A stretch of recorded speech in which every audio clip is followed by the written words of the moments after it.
네, 반갑습니다. 시사정담 3인 3세 6월 8일입니다. 자, 이번 주가 보면 이 전국 분수령이다 이런 이야기를 많이 합니다. 왜냐하면은 이번 주에 그 메르스가 과연 이 확산이 되느냐 아니면은 좀 잡히느냐 이렇게 그것이 판가름 나는 주다 이런 이야기도 하고요.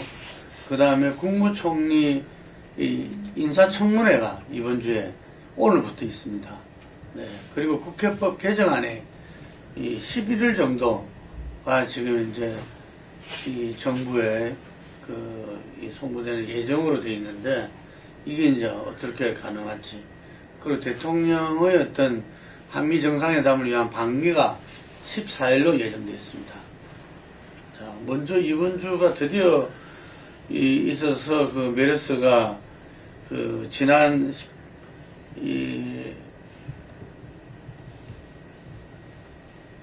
18일 만에 드디어 첫 확진이 18일 만에 병원 공개가 이루어졌습니다.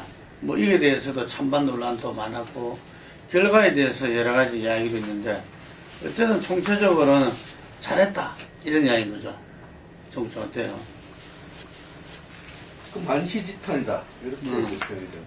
사람들이 이렇게 이번 주가 고비다라고 했는데 이 고비는 5월 20일 확진 이후에 여러 차례 고비가 있었고 지금 상황은 거의 뚝이 무너진 상황. 무너졌다? 이미 무너진 상황까지 6월 4일, 5일 사이에 뚝이 무너진 상황이라고 표현하는 게 맞고 뭐 고비다라는 거 아니라 이미 뚝이 무너진 상황에서 이게 향후 어떻게 이제 관리를 할 것인가 통일은 이것이 관건으로 보여집니다. 뚝이 무너졌다는 것은 3차 감염이 이루어졌다 이런 걸 이야기하는 거예요? 그래서 자가격리자가 1000명이 넘었고 지금 뭐 3000명이 육박하니까 자가격리가 1000명이 넘는다 그러면은 통제하고 관리하기 어렵다는 수준입니다. 거의 이제 지역사회 국민들이 이렇게 협조해야 되는 상황. 그러니까 병원이 이렇게 잘 관리하고 통제하는 단계를 넘어선 단계다. 국민이 협조하고 나가야 될 단계로 갔다. 뭐 이렇게 봐야 되는 부분입니다. 뭐 지금 현재는 뭐 고비도 아니다 아니라 이미 고비는 넘어섰다라고 판단한 게 더 가깝다 그렇게 봐야 됩니다. 예, 이제 이 대목에서 제일 중요한 문제가 이제 서울 삼성병원이 우리나라에서 제일 이제 최대 의료원 중에 하나죠. 그렇죠. 여기가 이제 한마디로 말해서 이제 전국구 병원입니다. 온 우리나라에서 이제 지역에서 치료가 힘들거나 아니면 또 이제 지역에서 1차적인 검진을 받고도 서울대병원 아니면 삼성병원에서 한 번 더 받아봐야 되겠다. 대부분 사람들이 이제 좀 그런 걸 가지는 그런 병원인데 이 서울 삼성병원이 지금 하나의 평택 성모병원에 이어가지고 네. 이제 확산 기지가 됐다. 그렇기 때문에 여기를 통해 갖고 지금 전국으로 뻗쳐나가고 있거든요. 이 대목이 굉장히 심각하다. 뭐 부산이고 어디고 여러 지역에서 발병을 하고 있습니다만 발병에 그 확진자가 나타나는 그걸 보면 전부 다 서울 삼성병원에 갔다 온 사람들이 나타나는 이런 현상이기 때문에 이 서울 삼성병원 관리를 초기에 못한 것이 사태를 키운 또 하나의 원인이 되고 있다. 초기에 이제 제일 처음에 초동교육을 잘못했다면 두 번째 제일 심각한 문제는 서울 삼성병원을 제대로 대응을 못하고 관리를 못한 것이 이렇게 이제 3차 감염, 4차 감염을 지금 우려해야 되는 그런 상황까지 가게 만들었다. 그런 점인 것입니다. 근데 지금 이 정부에서는 어떤 좀 뒤늦게나마 병원 공개를 하고 지금 이제 정부와 지자체 간의 상설 협의체를 합의했습니다. 그리고 정부 내에서도 보면은 메르스 감기 대책 본부라든지 범정부 메르스 지원 대책본부, 보건복지부 장관과 안전처 장관이 본부장을 맡게 되는 이런 거고 민간합동 태스크포스 팀을 꾸렸는데 이제 말하자면 지금 이제 콘솔타워가 없다 이런 이제 말들이 많았었는데 콘솔타워를 이제 구축한 거죠. 했는데 아직까지도 지금 이제 어디가 지금 중심이고 정말 이 콘솔타워의 핵심이 어디냐 부분에 대해서는 아직도 헷갈린다는 이야기들이 많아요. 턱타고가 모든 정책적 의사결정을 내려주기 컨트롤, 네. 자원 배분, 예산 네. 모든 걸 이렇게 막 결정을 해줘야지 움직입니다. 운동들은 그 의사결정을 하는 최고 단계가 지금까지는 질병관리본부인데 이 질병관리본부는 의사결정 능력이 전혀 없었고 그 다음에 보건복지부, 그것을 관리하는 보건복지부 또한 의사결정 능력이 없었고 그다음 국무총리실 또한 마찬가지였고 그것을 총체적으로 관리하는 청와대 여기도 이제 의사결정을 하지 못했다는 겁니다. 그러니까 예를 들자면은 구제역 같은 경우는 이렇게 발병이 되면은 비록 2010년도 경우도 1조 9천억을 투입을 합니다. 살처분이라든가 막 공공에 투입합니다. 사실 요런 단계 초기 단계 지나면서 이건 큰 돈도 안 들고 예산 낭비할 이유도 없습니다. 근데 지금 단계에서는 예산을 어디까지 써야 되고 그다음에 인원이나 장비를 어떻게 동원해야 되고 이 부분에 대한 의사결정이 없이 지금 계속 우왕좌왕하는 상황입니다. 지금도 정부는 여기에 대해서는 이제 와서야 이제 자가격리자에 대한 생계보조라든가 그다음에 이제 병원에 대한 손실보전 이런 얘기가 이제 나오는 겁니다. 그러니까 이런 부분들에 대한 대책이 없으니까 다들 혼쭐만 먹는 겁니다. 주목하고 눈여겨봐야 될 대목이 이 질병관리본부가 이렇게 지금 있습니다만 거기에 지금 현장에 나가서 이런 문제가 생겼을 때 역학조사를 하는 그걸 누가 맡고 있는가 하면 공중보건의들이 맡고 있습니다. 이번에도 이제 평택 성모병원 같은 경우에 공중보건의가 이제 그걸 했는데 이게 공중보건의가 이런 걸 맡게 된 게 사스 때 처음 도입이 됐습니다. 근데 이제 이 친구들이 전혀 경험이 없는 상태에서 또 메르스라는 게 전혀 이렇게 알려지지 않은 질병이다 보니까 이 초동 대응에서 전혀 제대로 역학조사를 못한 겁니다. 그러다 보니까 그 초기에 그걸 발견하고 대응할 수 있는 시기 자체를 놓쳐버리고 그 확산돼 나가는 그런 이 상황이 됐고 그래서 부실한 역학조사 그 다음에 그런 부실한 역학조사가 될 수밖에 없었던 그 질병관리 시스템 그 다음에 또 하나 더 추가적으로 이야기하자면 이런 병이 이제 이미 중동에서 발발을 했음에도 불구하고 매뉴얼이 제대로 없었다. 그러다 보니까 어떤 근거로 어떻게 이걸 대응을 해야 되느냐 하는 게 제대로 이제 현장까지 내려가지를 안 했던 거죠.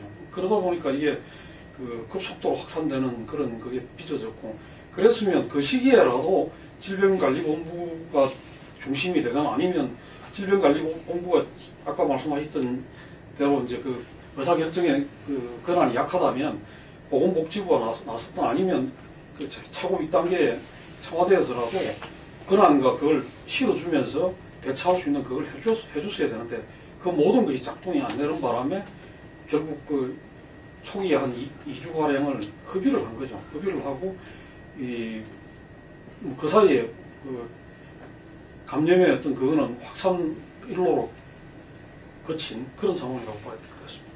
방금 컨트롤 타워를 따로 만들어야 컨트롤 타워가 생기는 게 아닌데 청와대는 항시적인 컨트롤 타워입니다. 근데 이 부분에 대해서 청와대가 기능을 못했기 때문에 이제 박근혜 정부가 무능하다 이런 말이 나오는 겁니다. 예를 들어가지고 박 대통령이나 청와대가 안보 사안이라면 이렇게 했겠냐는 겁니다. 안보라든가 이런 부분에서는 굉장히 초동적이고 이제 그쪽으로는 굉장히 민감하게 대응을 합니다. 그런데 박근혜 정부의 특징을 보면은 국민 안정이라든가 방역 이런 부분에서는 너무나도 취약한 의사결정 능력이 없는 것처럼 보이는 것이 현재 국민들이 그렇게 느끼도록 만든 상황입니다. 이 오죽하면 서청원 새누리당 최고위원 친박 자장이라는 그 최고위원회에서 위기관리 지도자가 없다라는 말을 자기가 작심하고 할 말은 해야 된다 식으로 했더라고요. 원래 보건 방역은 이렇게 항상 처음에 딱 오면은 최악의 상을 가정하고 모든 자원과 인력을 초장에 이제 투입해서 막는 것이 원칙이거든요.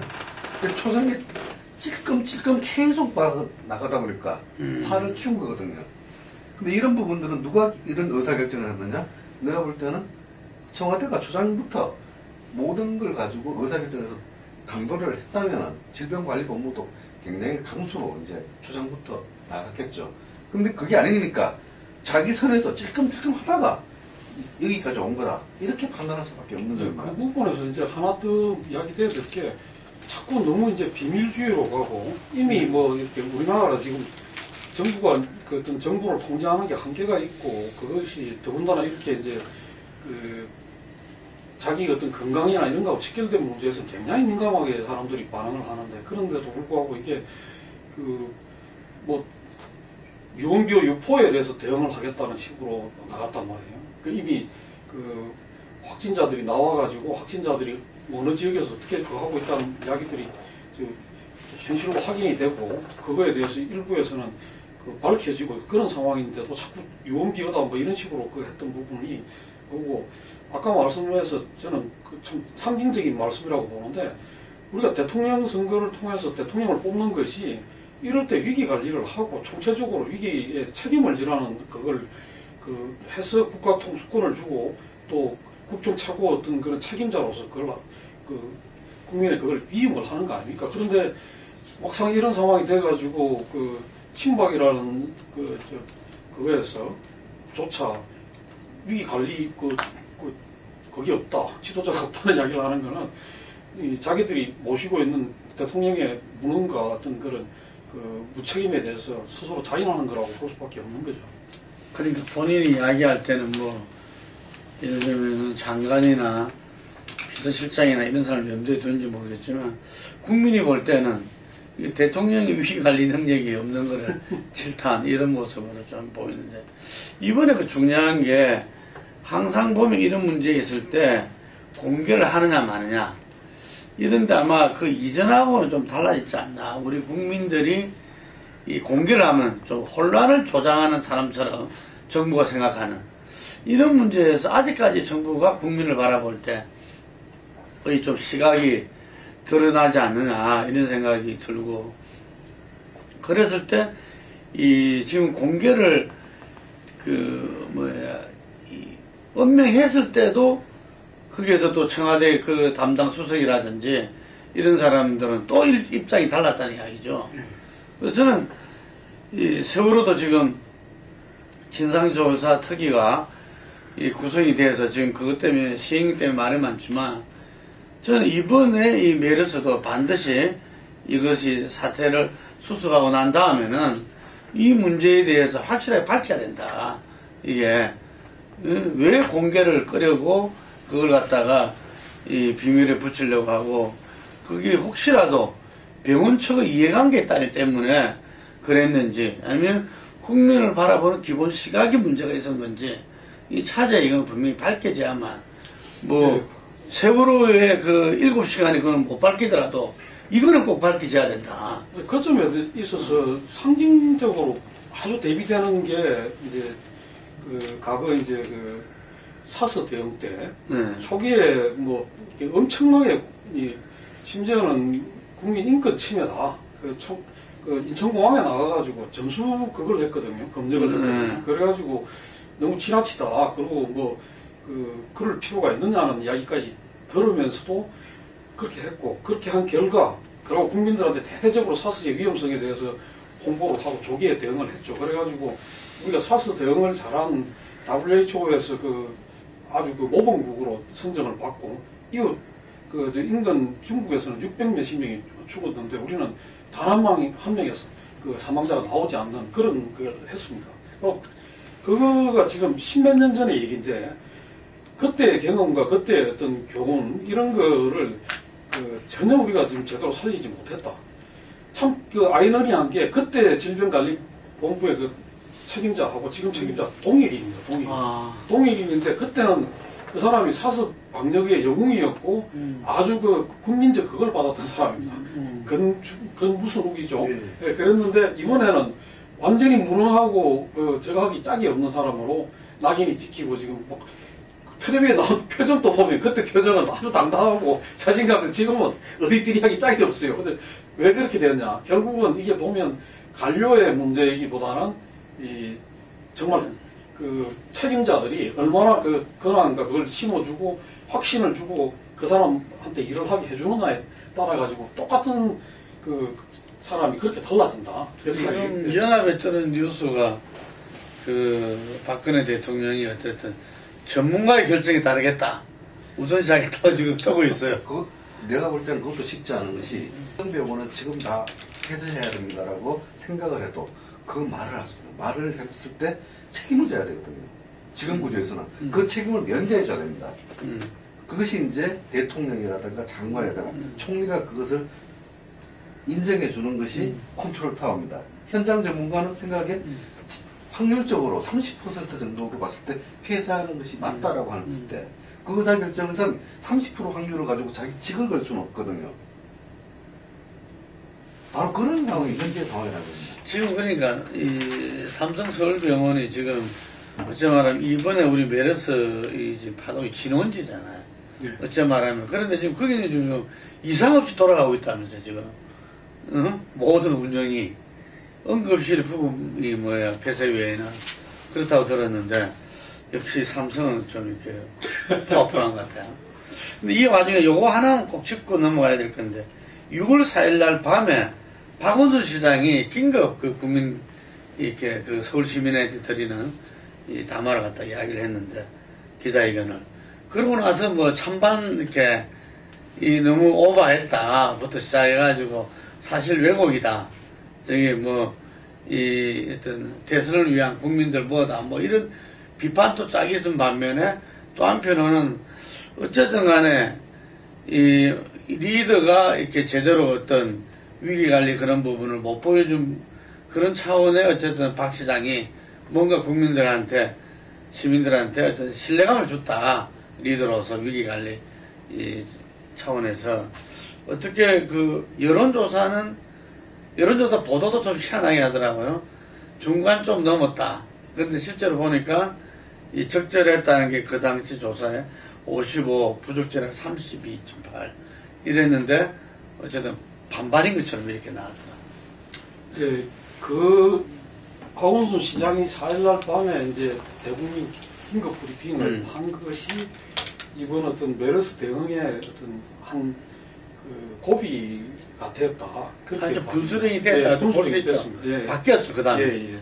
그리고 그 직후에는 막 이 청와대 뭐 새누리당 그 다음에 이제 보수 언론 그 총공격을 했죠. 이제 국민을 불안하게 하고 뭐 정치적 야욕이 깃들어 있고 여러 가지 이야기를 했습니다만은 그러나 실제로 여론은 그 지금이라도 그 늦은 감이 있지만 지금이라도 그 공개한 것이 100번 잘했고 또 그렇게 함으로써 이 좀 선제적 대응에 그래도 좀 어떤 그게 됐다 계기가 됐다 이런 점에서 하니까 거기에 거꾸로 이제 밀린 거죠. 아 이걸 갖고 자꾸 이제 박 시장을 몰아봐야 결국은 이 정부의 어떤 무대응 무대책 그 다음에 문헌 이런 것들이 더 부각되고 더 어려워질 거다. 그러면서 이제 결국은 그 공개하는 쪽으로 방침을 바꾸고 그 다음에 지자체하고도 행정하는 쪽으로 가고 또 그 시점에서 이제 또 그 여야도 정쟁 중단 그 다음에 그 공동 대응 이런 쪽으로 기류가 갔거든요. 그런 점에서는 그러고 이제 대통령이 드디어 현장 간다면서 그 이제 메디컬 센터도 방문하고 이런 거로 바뀌었습니다. 그래서 결과적으로는 박 시장이 그걸 한 게 그 메르스 대응에 있어가지고 어떤 한 분수령으로 흐름을 바꾸는 그게 된 게 아닌가 그렇게 봐집니다. 하여간 메르스 앞으로 좀 전망 좀 해보시죠. 현재로서는 이렇게 원래 메르스 자체가 이제 크게 이제 전염력이 강한 병이 아니기 때문에 그렇게 위험하지 않다라고 있기 때문에 현재 상태는 2,000명의 자가격리사가 생긴 상태입니다. 그러니까 향후는 이제 어떻게 될지는 뭐 쉽게 잡기는 어려워졌다. 그리고 지역사회 감염까지는 안 가더라도 병원 내 감염들은 곳곳에서 이렇게 발생할 수 있는 상황이다. 이렇게 보여지고요.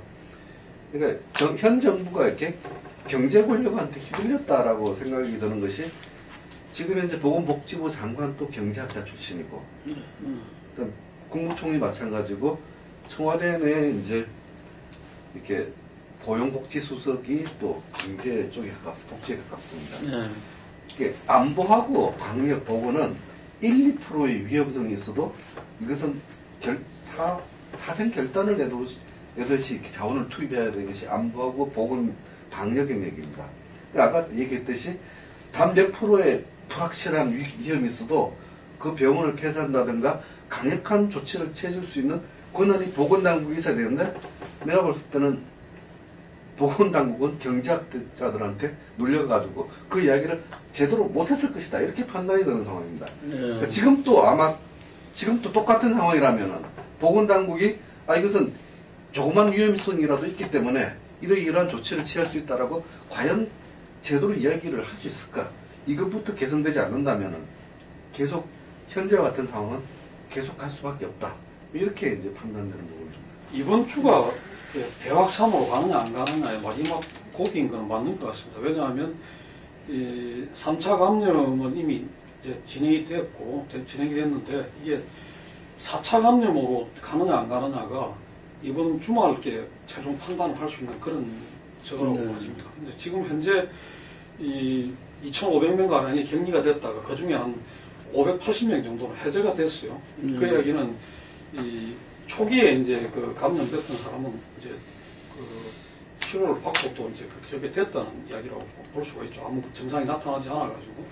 그리고 또 확진을 받은 사람 중에서도 이제 퇴원을 하는 사람들이 생기고 있고 하기 때문에 그 점은 그렇습니다만 문제는 이제 그 지방에서 생긴 사람들, 그 다음에 대청병원, 건양대병원 몇 군데가 지금 추가로 이제 또 그 병원의 이제 거점이 되는 그런 그게 되고 있는데 이런 데서 이제 추가 확산이 새롭게 생기느냐 안 생기냐 이게 이제 그거고 만약 이번 주를 넘어서까지 그게 없다면 4차 감염이 나타나지 않는다면 일단은 한 풀은 꺾이는 거고 봐도 되지 않겠나 이렇게 좀 기대를 해봅니다. 여기 기저질환자나 당뇨병 환자나 등 이렇게 면역력이 좀 이렇게 떨어진 환자들한테 상당히 치명적인 그거를 하는 메르스입니다. 그래서 전부 다들 이렇게 이 방역 거기에서 메시지도 던졌지만 손 잘 씻으시고 어쨌든 이렇게 지금 사람 많은 모이는데 가지 말아야 했단 말이죠.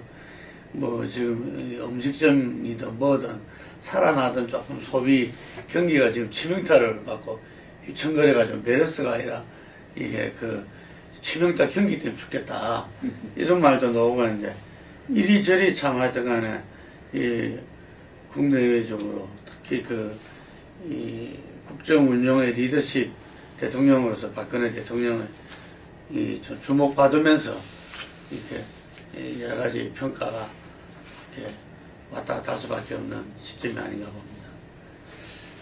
지난번에 이 메르스 파동에도 불구하고 국회법 개정안을 가지고서 여당 지도부와의 어떤 알력 갈등설 때문에 제대로 대처를 못했다는 비판을 받곤 했는데 국회법 개정안이 이 대통령 거부권 전에 조금 가닥을 잡지 않나 이런 추측도 있는데 국회의장도 뭐를 내놓고 그랬더라고요.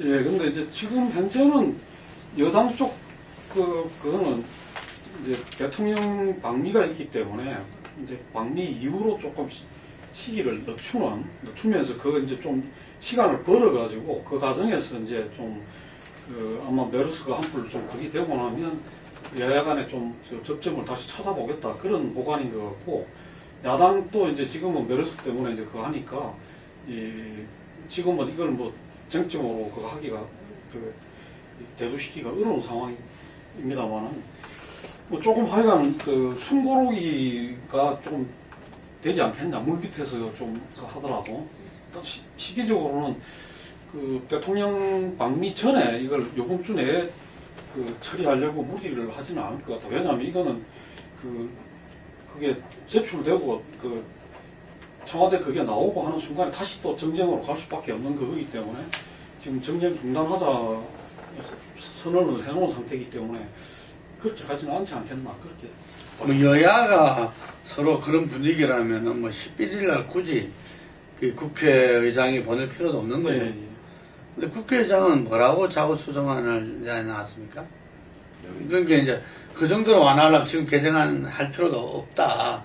지금 현재 있는 걸로 예, 충분하다. 뭐 이런 이야기인데, 하여튼 간에 이번에 이거는 이 야당의 그 수석부 총무도 인정했듯이 강제성은 있으나 그게 그 의무 규정이고 강제 이행 방법이 없다. 근데 실제적인 강제성은 없는 거 아니냐. 나는 말은 안 했지만. 예, 예. 그 정부가 그 시행령을 이제 추정하라는 국회의 권고나 요구를 무시하거나 그 외면했을 때 그 부분을 뭐 다시 국회가 외국 같으면 제일 강력하기는 독일 의회 같은 경우에는 그 폐기할 수 있게 되어 있습니다. 그러고 이 동의하지 않으면 그 시행령 자체가 그 성립이 안 되게 돼 있기도 하고요. 여러 가지 장치들이 있는데 우리는 그런 장치들을 전혀 못 갖고 있다 이거죠. 못 갖고 있는 상태에서 그렇다고 무슨 뭐 이 다른 행정 제재를 할 수 있는 그게 없기 때문에 그 입법권이라는 게 행정 제재권이 수반되지가 않지 않습니까? 법에다가 어떤 제재를 명시를 해야 되는데 그게 없기 때문에 지금 그 결국은 이 강제성이 없다는 이야기가 그렇게 될 수밖에 없는 거죠. 그러니까 그 양당 원내 총무가 정치적으로 확인하고 그래 되면 대통령도 그 부분 할 그 명분도 없어지니까 그러니까 이런 거야말로 국민들이 볼 때는 이건 뭐 하는 거냐 이게 실제로 서로 뭐 눈 가리고 아무 하는 것도 아니고 예, 그러면서 어쨌든 이게서 좀 대통령의 민낯이 드러난 거 아니냐 비박 그 지도부를 여당의 지도부를 좀 압박하고 공궁에 처하게 하고 유승민 원내정부 대표였던 사퇴론이 나오게끔 하고 그래서 이런 부분들이 오히려 부각되면서 민심이 대통령으로부터 이렇게 상당히 이반돼서 지지도도 5, 6% 정도 떨어졌죠. 예. 이게 그러면서 이제 좀 이렇게 전환이 하여튼 간에 청와대가 여론조사는 굉장히 신경 쓴다는 이야기가 있어요.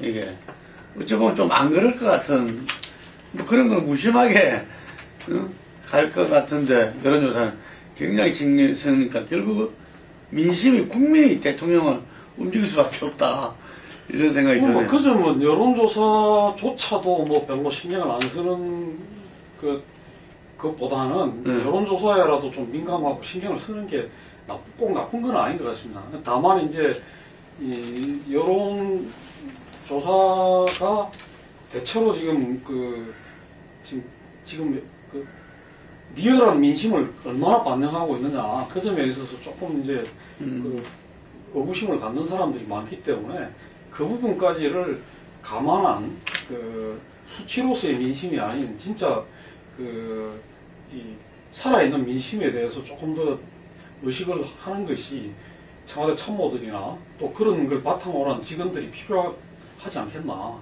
그렇게 봐요.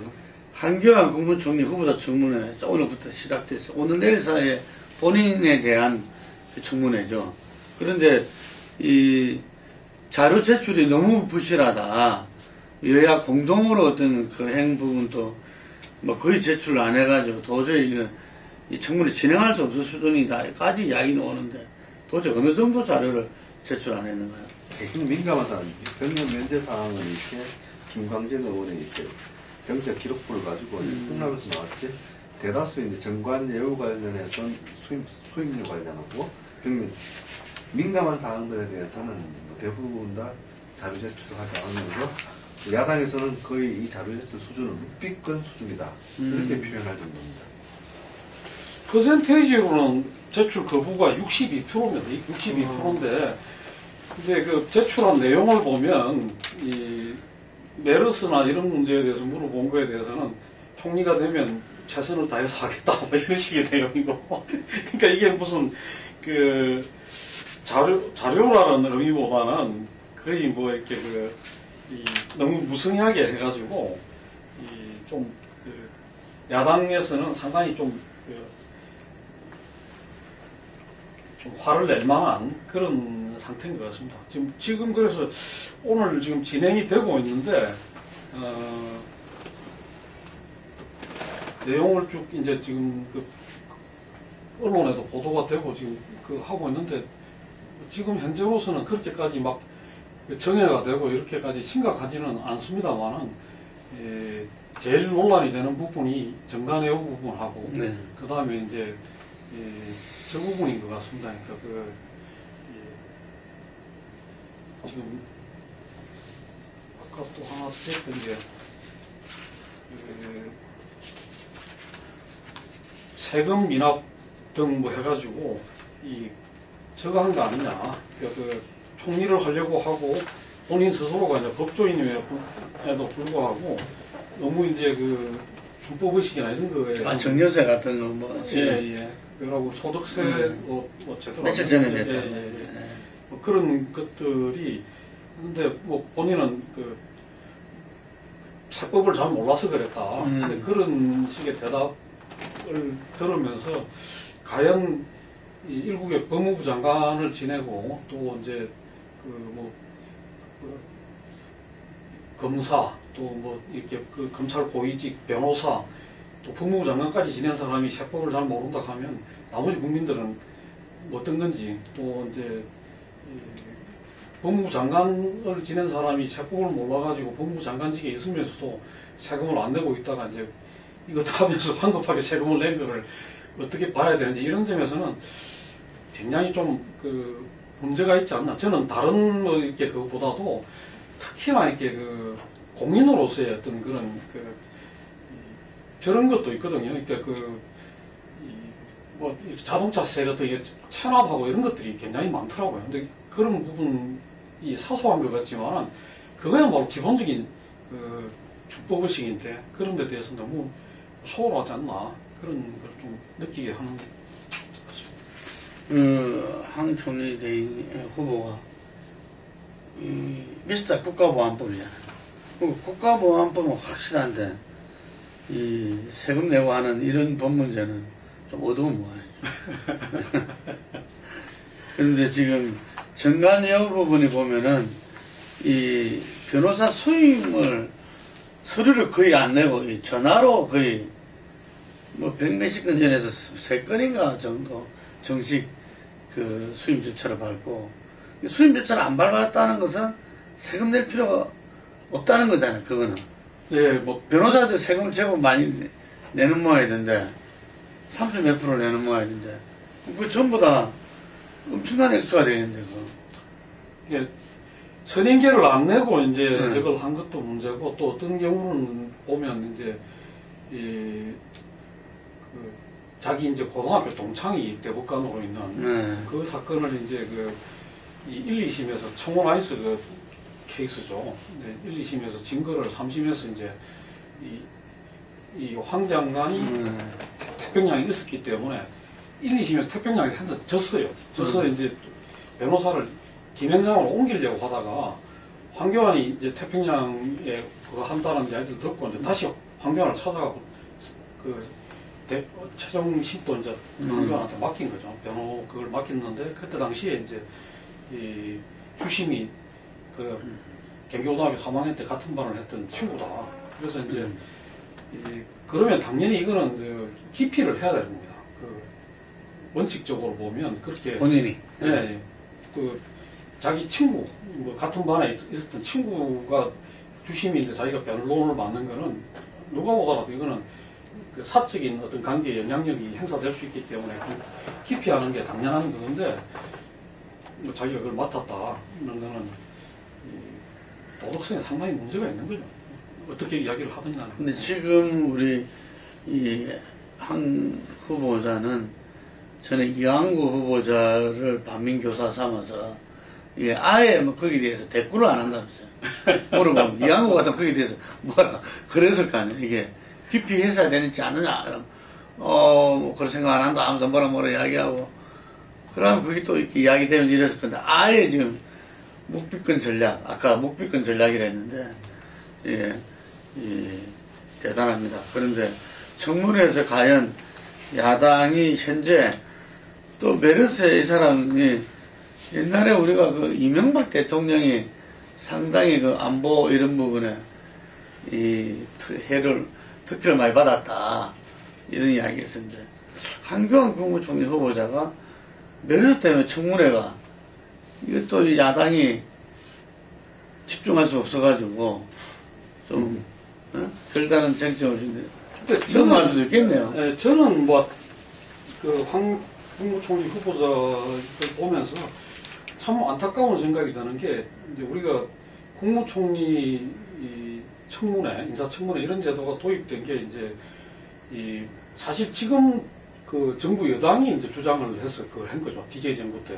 그때 처음 시작됐던 거고, 그러고 그 과정에서 여러 청문회를 거치면서 정당 애호 안 된다, 병력 기피 안 된다, 그 다음에 그 편법 재산 정식, 이런 거 안 된다, 그 다음에 위장 전입 안 된다, 여러 가지가 이제 기준이나 잣대로 정해져갖고 왔단 말이에요. 근데 이게 지금 전번 이광구 총리 내정자가 총리가 되고 또 황교안 내정자가 오면서 그 기준이나 잣대가 다 무너지고 있다, 지금 거꾸로. 다시 말해서 그런 문제가 있어도 이제 지금 거의 다시 통과가 되는, 그렇게 되면 그동안 그게 그냥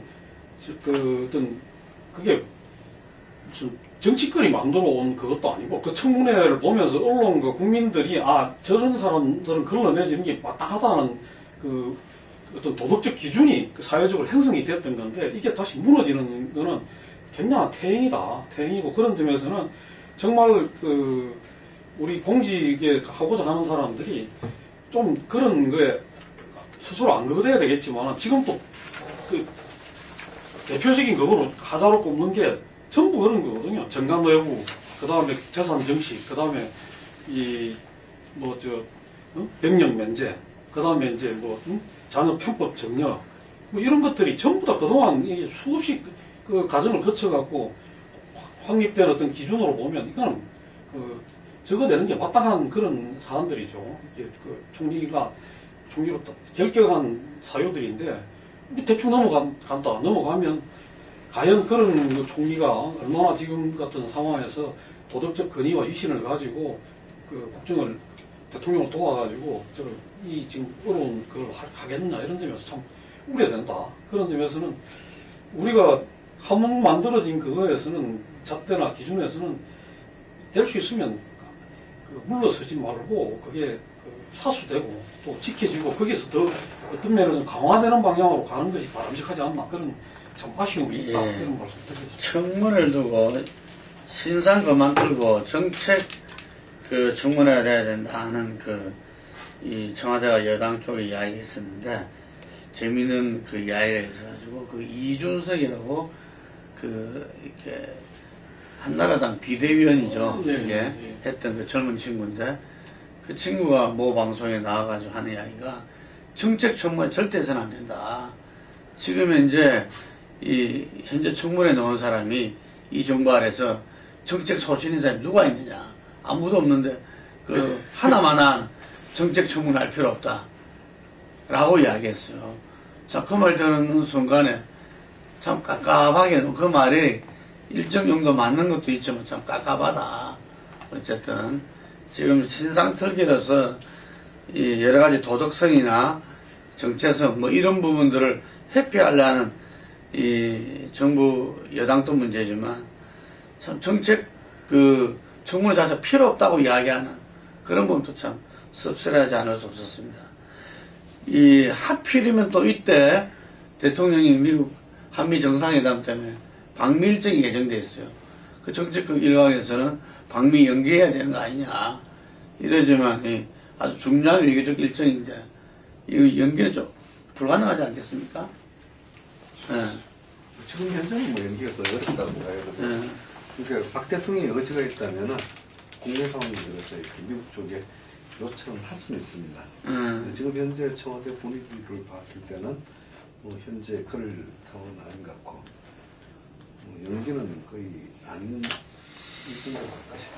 예, 오바마 대통령이 또 에볼라 때 2주 동안 모든 대회 일정을 중단하고 또 그게 이게 또 비교되고 이러니까 참 이게 참 지난번에 4월 16일날 출국해 갖고 중남미로 해갖고 세월호 때는 일정을 줄였죠. 중동 4개국에서 아랍에미리트인가 한나라에서 순방일자를 줄여가서 갔다 왔다 그러는데, 하여간에 그 전에 이번 주가 진짜 다이내믹하게 지금 인사청문회다 내려서도 뭐 이 뚝은 무너졌다지만 어쨌든 간에 큰 틀에서 이제 이 정부에서 지자체와 어떤 전국 단위에서 아마 대한민국이 이제 총체적으로 나선 차원에서 이것이 더 확산은 막아야 된다는 어떤 국민적인 이 요청과 요구가 있는데 이게 이번 주에 좀 정체되고 이후에 사그라들어갈지 그리고 이 국회법 개정에는 또 이렇게 정치권이 이러한 식의 묘안을 가지고서 정치력을 발휘할지 숨바뀌는 한 줄 아니 할 수 없습니다. 네, 여기까지 하겠습니다.